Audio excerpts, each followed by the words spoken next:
Hello दोस्तों, नमस्कार। तो हमारी आज की कहानी है राजा दशरथ जी के मृत्यु के पश्चात मार्मिक प्रसंग। तो चलिए इस कहानी को हम शुरू करते हैं। जब रानियां शोक के मारे व्याकुल होकर रो रही हैं, वे राजा के रूप, शील, बल और तेज का बखान कर कर के अनेकों प्रकार से विलाप कर रही हैं और बार बार धरती पर गिर पड़ती हैं। दास दासीगण व्याकुल होकर विलाप कर रहे हैं और नगरवासी घर घर रो रहे हैं। कहते हैं कि आज धर्म की सीमा, गुण और रूप के भंडार सूर्यकुल के सूर्य अस्त हो गए। सब कैकेयी को गालियां देते हैं, जिसने संसार भर को बिना नेत्रों का कर दिया। इस प्रकार विलाप करते रात बीत गई। प्रातःकाल सब बड़े बड़े ज्ञानी मुनि आए। फिर वशिष्ठ मुनि ने समय के अनुकूल अनेक इतिहास कहकर अपने विज्ञान के प्रकाश से सबका शोक को दूर किया। वशिष्ठ जी ने नाव में तेल भराकर राजा के शरीर को उसमें रखवा दिया। फिर दूतों को बुलवाकर उनसे ऐसा कहा, तुम लोग जल्दी दौड़कर भरत के पास जाओ। राजा की मृत्यु का समाचार कहीं किसी से ना कहना। जाकर भरत से इतना ही कहना कि दोनों भाइयों को गुरुजी ने बुलावा भेजा है। मुनि की आज्ञा सुनकर दूत दौड़े। इधर जब से अयोध्या में अनर्थ हुआ है, तब से भरत जी को अपशकुन दिखाई दे रहे हैं। वे रात को भयंकर स्वप्न देखते थे। अनिष्ट शांति के लिए वे प्रतिदिन ब्राह्मणों को भोजन कराकर दान देते थे। अनेकों विधियों से रुद्राभिषेक करते थे। महादेव जी को हृदय में मनाकर उनसे माता पिता, कुटुंबी और भाइयों का कुशल क्षेम मांगते थे। भरत जी इस प्रकार मन में चिंता कर रहे थे कि दूत आ पहुँचे।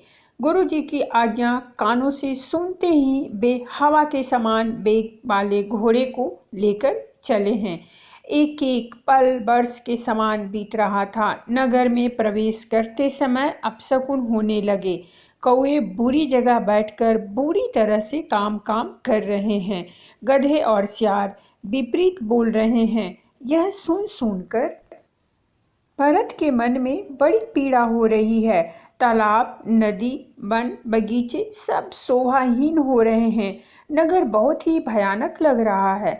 नगर के लोग मिलते हैं, कुछ कहते नहीं हैं। श्री राम जी के वियोग में पक्षी, पशु, घोड़े, हाथी सब रो रहे हैं। नगर के स्त्री पुरुष अत्यंत दुखी हो रहे हैं। भरत जी समझ गए बहुत बड़ी आफत आ गई है। जब भरत आए हैं तो सबसे पहले कैकेयी के महल में गए हैं, जबकि मर्यादा तो कहती है कि पहले माँ कौशल्या के पास जाना चाहिए। इसका कारण है क्योंकि राम हमेशा कैकेयी के महल में रहते थे, क्योंकि कैकेयी से बहुत प्रेम था। और जब राम कैकेयी के महल में हैं तो राजा दशरथ भी वहीं रहते थे। फिर तीनों माताएं भी वहीं रहती थीं, और जब सब यही हैं तो लक्ष्मण भी यहीं रहते थे। आज भरत ने सोचा कि मैं माता के महल में जाता हूँ तो मुझे सब वहीं मिल जाएंगे। ये सोचकर कैकेयी के महल में आए हैं। कैकेयी को महाराज के जाने का दुख नहीं है, बल्कि पुत्र के आने की खुशी हो रही है। आरती की थाली लेकर खड़ी हैं। जैसे ही भरत ने माता का वेश देखा है तो मानो झकझोर दिया है। भरत को समझ गए हैं अब पिताजी स्वर्ग सिधार गए हैं। फिर भी पूछते हैं। भरत जी ने कहा, कहो पिताजी कहाँ हैं? मेरी सब माताएं कहाँ हैं? सीता जी और मेरे प्यारे भाई राम लक्ष्मण कहाँ हैं? कैकेयी कहती है, बेटा इनमें से तुम्हें कोई नहीं दिखेगा। मैं बिगड़ती बात बना ली थी। बेचारी मंथरा सहायक हुई, पर विधाता ने बीच में जरा सा काम बिगाड़ दिया। वह यह कि राजा देवलोक को पधार गए। भरत यह सुनते ही विषाद के मारे बेहाल हो गए और जमी पर तात तात करते हुए गिर पड़े। अपने आप को धिक्कारते हैं कि अंतिम समय में पिताजी आपकी सेवा नहीं कर पाया। मैं आपको स्वर्ग के लिए चलते समय देख भी न सका। फिर धीरज धरकर बोलते हैं, माता, पिता के मरने का कारण तो बताओ।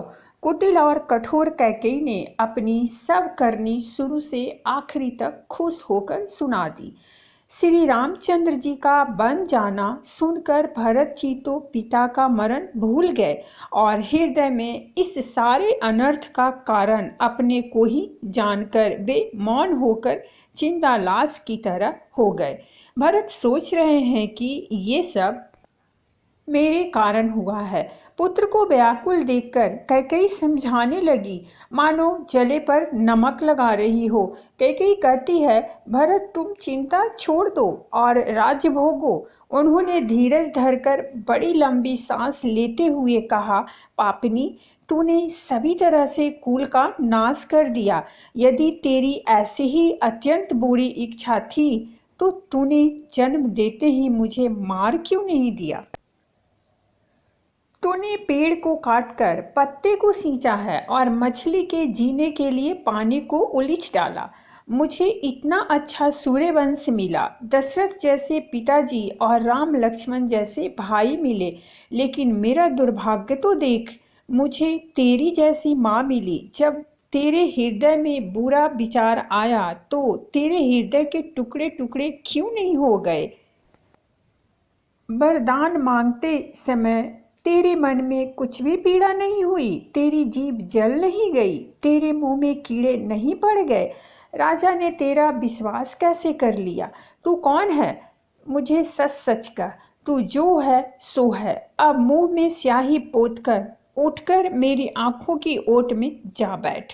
भरत जी महाराज ने यहाँ तक कह दिया, तूने जग में ऐसा काम कर दिया है कि आज के बाद कोई भी पिता अपनी बेटी का नाम कैकेयी नहीं रखेगा।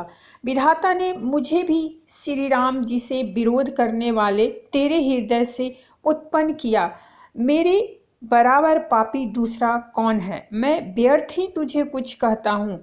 माता की कुटिलता सुनकर शत्रुघ्न जी के सब अंग क्रोध से जल रहे हैं, पर कुछ बस नहीं चलता। उसी समय वो कुबरी मंथरा वहां आई। उसे देखकर लक्ष्मण के छोटे भाई शत्रुघ्न जी क्रोध में भर गए, मानो जलती हुई आग को घी की आहुति मिल गई हो। उन्होंने जोर से थककर कुंवर पर एक लात जमा दी। वह चिल्लाती हुई मुंह के बल जमीन पर गिर पड़ी। उसका कुंवर टूट गया, कपाल टूट गया, दांत टूट गए और मुंह से खून बहने लगा। वह कराहती हुई बोली, हाय दैव, मैंने क्या बिगाड़ा? जो भला करते बुरा फल पाया। उसकी यह आवाज़ सुनकर शत्रुघ्न जी उसे पकड़ पकड़ कर घसीटने लगे। तब दयानिधि भरत जी ने उसको छुड़ा दिया और दोनों भाई तुरंत कौशल्या जी के पास गए। तो दोस्तों, ये थी एक रामायण की छोटी सी वृत्तांत जो आई थिंक सो कि आपको पसंद आई होगी। अगर आपको ये पसंद आई तो प्लीज़ मेरे चैनल को सब्सक्राइब कीजिए, वीडियो को लाइक और शेयर जरूर कीजिए।